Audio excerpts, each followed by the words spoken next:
स्वनामधन मनीषी भूपेंद्र नारायण मंडल जी के 122वीं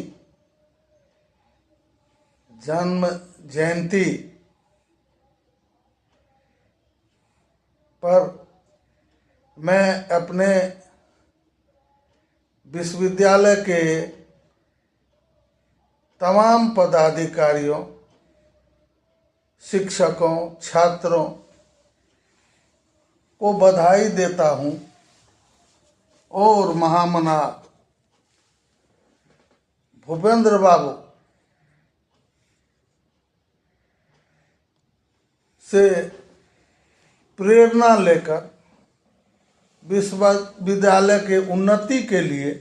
विश्वविद्यालय के विकास के लिए सबों को उनके दिखाए रास्ते पर चलने के लिए अनुरोध करता हूं, जिससे कि इस विश्वविद्यालय के छात्रों का कल्याण हो। आज मुझे काफी खुशी होती है कि हमारे जीवन के आदर्श डॉक्टर रवि, जिसे मैं मंच का बेताज बादशाह,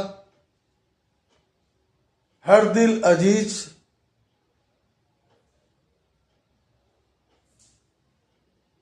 तो मानता ही हूं। उनने जो इस समाज के लिए, इस जिले के लिए, कोसी के विकास के लिए जो कुछ भी किया,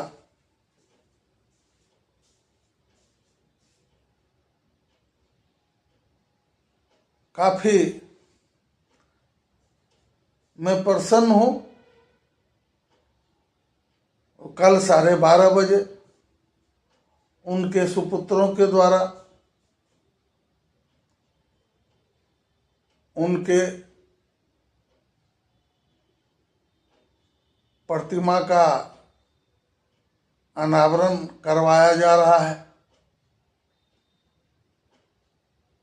मुझे काफी प्रसन्नता है। आज मैं जो कुछ भी हूं, अच्छा हूं या बुरा हूं, वह 1977-78 से उनके जीवन पर्यंत मैं डॉक्टर रवि साहब के साथ छाया की तरह रहकर ही कुछ सीखा है। मुझे वह दिन याद है जो डॉक्टर रवि साहब जैसे संघर्षशील लोग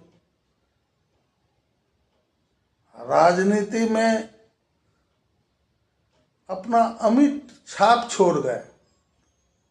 उनके सानिध्य में रहने के कारण ही मैं NSUI का मधेपुरा जिला का प्रथम जिला अध्यक्ष बना। फिर NSUI के प्रदेश कमेटी में भी पदाधिकारी रहने का मौका मिला। जब वे लोकदल में आए तो उनके चलते पिछड़ों के मसीहा, अबोलों के बोल कर्पूरी ठाकुर जी को भी नजदीक से देखने का, परखने का, सुनने का मौका मिला। डॉक्टर जगन्नाथ मिश्र जैसे शिक्षाविद को भी नजदीक से देखने का, परखने का मौका मिला। डॉक्टर रवि के आशीर्वाद से ही पाटलिपुत्रा टाइम्स का प्रेस रिपोर्टर भी बनने का हमें मौका मिला। इतना ही नहीं, प्रदेश युवा लोकदल में जब हमारे माननीय मुख्यमंत्री नीतीश जी युवा लोक दल के अध्यक्ष थे, तो उनके साथ काम करने का मौका मिला। कर्पूरी जी के निधन के बाद कर्पूरी विचार मंच की स्थापना हुई। हमारे माननीय मुख्यमंत्री नीतीश जी उसके प्रदेश अध्यक्ष थे। कर्पूरी विचार मंच में भी उनके साथ काम करने का मौका मिला। मैं डॉक्टर रवि के असीम कृपा से दिल्ली में भी बड़े बड़े राजनेताओं जैसे स्वर्गीय शरद यादव जी, स्वर्गीय रामविलास पासवान जी और बिहार के पूर्व मुख्यमंत्री लालू प्रसाद जी के समीप भी जाने का मौका मिला। उन लोगों के काम करने की जो दिशा और दशा था उसका प्रभाव भी हम पर मिला, हम पर पड़ा। रवि बाबू के आशीर्वाद से जब जनता दल गठन के बाद राष्ट्रीय जनता दल का अध्यक्ष मोहन प्रकाश जी बने, तो रवि बाबू के आशीर्वाद से शरद जी के, लालू जी के, नीतीश कुमार जी के और रामविलास पासवान जी के सहमति से राष्ट्रीय युवा जनता दल का राष्ट्रीय सचिव बनने का भी हमें मौका मिला। डॉक्टर रवि साहब इतने कोमल हृदय के थे, निश्चल निष्कपट थे, जिसको भी वो चाहते थे, दिल से चाहते थे, किन्हीं का वो बुरा सोच ही नहीं सकते थे। आज जो कुछ भी हूं मैं उन्हीं के बदौलत हूं। बाद के दिनों में एमए पास करने के बाद बीएन मंडल विश्वविद्यालय मधेपुरा में 28 जनवरी 1992 को मैंने माननीय कुलपति के सचिव सह निजी सहायक के रूप में योगदान किया और काम करना शुरू किया। इन बड़े नेताओं के संपर्क में रहने के कारण, डॉक्टर रवि साहब के साथ छाया की तरह रहने के कारण जो भी मैंने राजनीतिक और सामाजिक जानकारी हासिल की, अपने जीवन में उतारा और उसी भाव से मैंने विश्वविद्यालय का सेवा प्रारंभ किया। 1992 से 31 जनवरी 25 तक मुझे 27 माननीय कुलपतियों का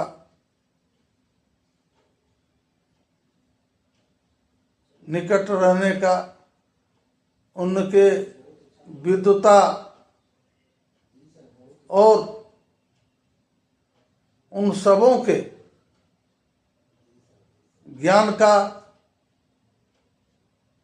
भी प्रभाव मेरे ऊपर पड़ा और मैं ईमानदारी पूर्वक कर्मठता से विश्वविद्यालय की सेवा करता चला गया। 2008 ईस्वी में डॉक्टर कमर हसन साहब ने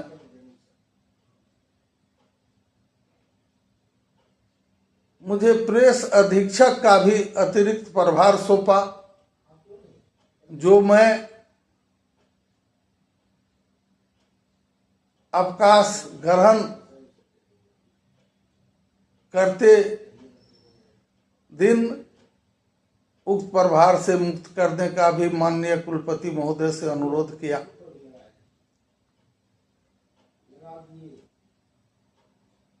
2009 की बात है, 12 बजे रात में कुलपति रेसिडेंस का एक गार्ड बुलाने मेरे आवास पर गया, और जब मैं आया तो तत्कालीन माननीय कुलपति डॉक्टर प्रोफेसर आरपी श्रीवास्तव साहब और कुल सचिव डॉक्टर कुमारेश प्रसाद सिंह साहब ने कहा कि आज जो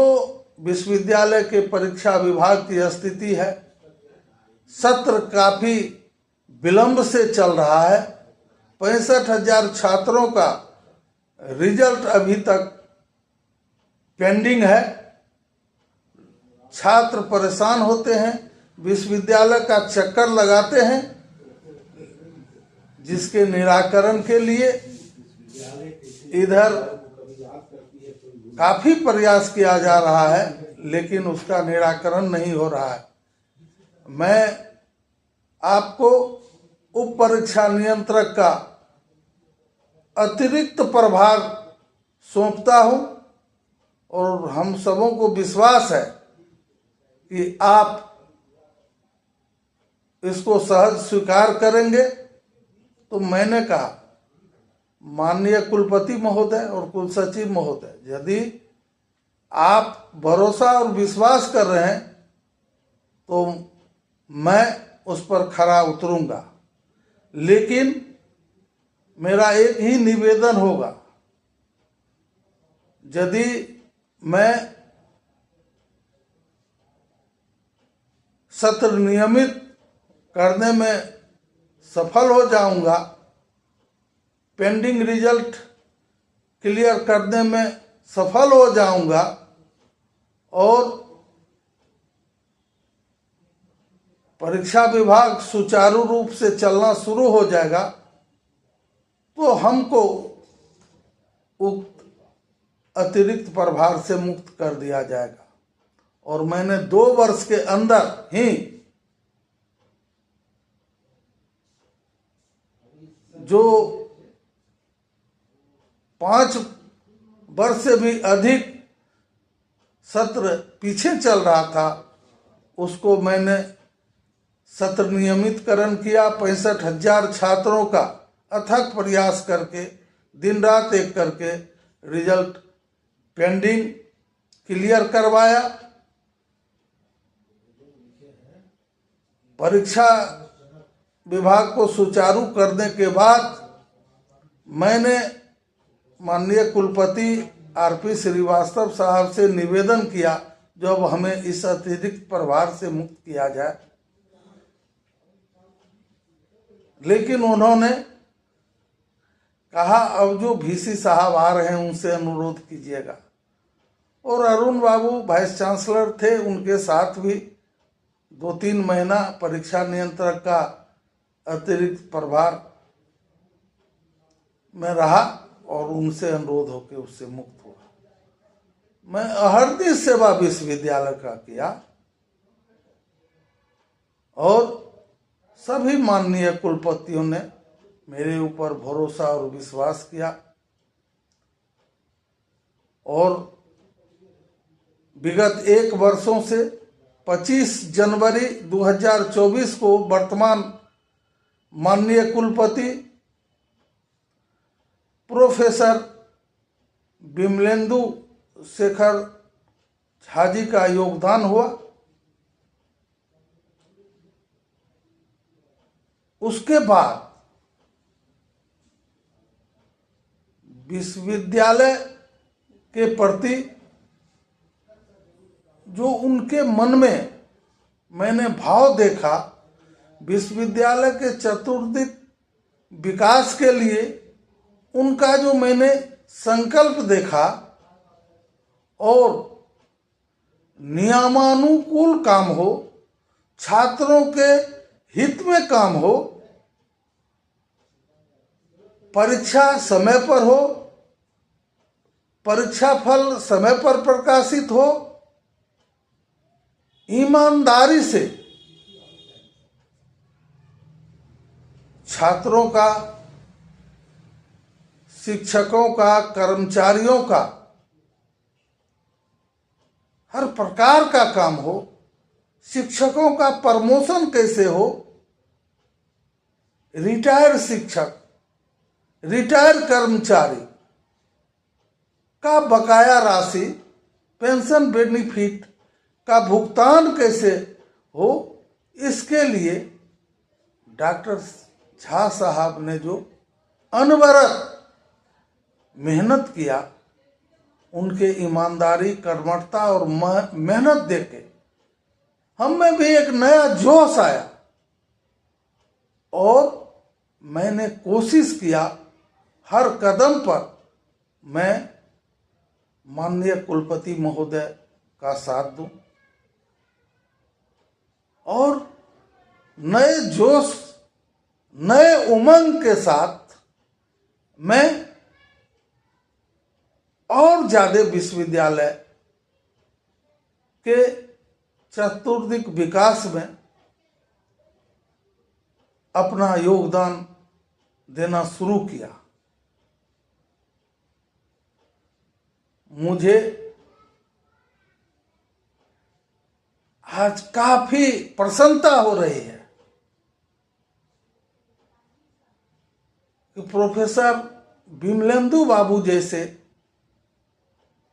सहृदय इंसान, ईमानदार इंसान, कर्तव्यनिष्ठ इंसान, स्वनामधन भूपेंद्र बाबू के नाम पर स्थापित इस विद्यालय का कुलपति बने हैं और विगत कुछ दिनों से विश्वविद्यालय की जो लचर व्यवस्था हो गई थी, बेपटरी पर विश्वविद्यालय जा चुका था, उसे पटरी पर लाने में डॉक्टर झा साहब ने जो काम किया है, उनके प्रति हमारे दिल में अगाध श्रद्धा है। लोग नौकरी करता रहे तो एक फिक्स्ड अवधि में उसे रिटायर तो होना है, और मैं स्तब्ध रह गया जब 31 जनवरी 25 को मैं अवकाश ग्रहण कर रहा था तो माननीय कुलपति श्रद्धेय प्रोफेसर विमलेंदु बाबू ने अपने व्यस्त में सभी डीन को, विश्वविद्यालय के पदाधिकारियों को, कर्मचारियों को बुलाकर और मेरे जैसे एक नाचीज को, एक अदना सा कर्मी को उन्होंने जो प्यार दिया, उन्होंने जो स्नेह दिया, उन्होंने जो आशीर्वाद दिया, उन्होंने जो विश्वास किया, उन्होंने जो भरोसा किया, और मेरे जैसे एक अदना आदमी को विदाई करते समय भाव विह्वल हो गए, सेंटिमेंट में आ गए, उनके आंख से आंसू टपकने लगे, तो मेरे दिल में उनके प्रति और भी अगाध श्रद्धा और विश्वास जगा। और मैं जब तक इस धरती पर हूं और प्रोफेसर विमलेंदु बाबू जब तक इस धरती पर है, मैं सदा उनके प्रति आभारी रहूंगा। जब भी कभी वो याद करेंगे तो मैं ये कभी नहीं सोचूंगा जो अब हमको क्या लेना देना है, हम तो रिटायर कर गए। मैं उनके लिए अपना जीवन न्योछावर करने के लिए भी तैयार हूं और इस विश्वविद्यालय का चतुर्दिक विकास, इतना तो विश्वास भरोसा है जो अभी वे लगभग 2 वर्ष रहेंगे माननीय कुलपति के रूप में, तो हमारे विश्वविद्यालय का नाम देश के नामचीन विश्वविद्यालय में से एक होगा। और इन्हीं सब बातों के साथ मैं अधिक क्या बोलूं, मधेपुरा के और इस विश्वविद्यालय परिक्षेत्र के तमाम बुद्धिजीवियों का, शिक्षकों का, कर्मचारियों का, राजनेताओं का, ऐसे व्यक्तित्व के धनी कुलपति को सहयोग मिले जो कि कोसी के इस शैक्षणिक जगत के सर्वोच्च संस्था विश्वविद्यालय को उन्नति और विकास में और गति मिल सके। इन्हीं बातों के साथ अपनी बात को समाप्त करता हूं।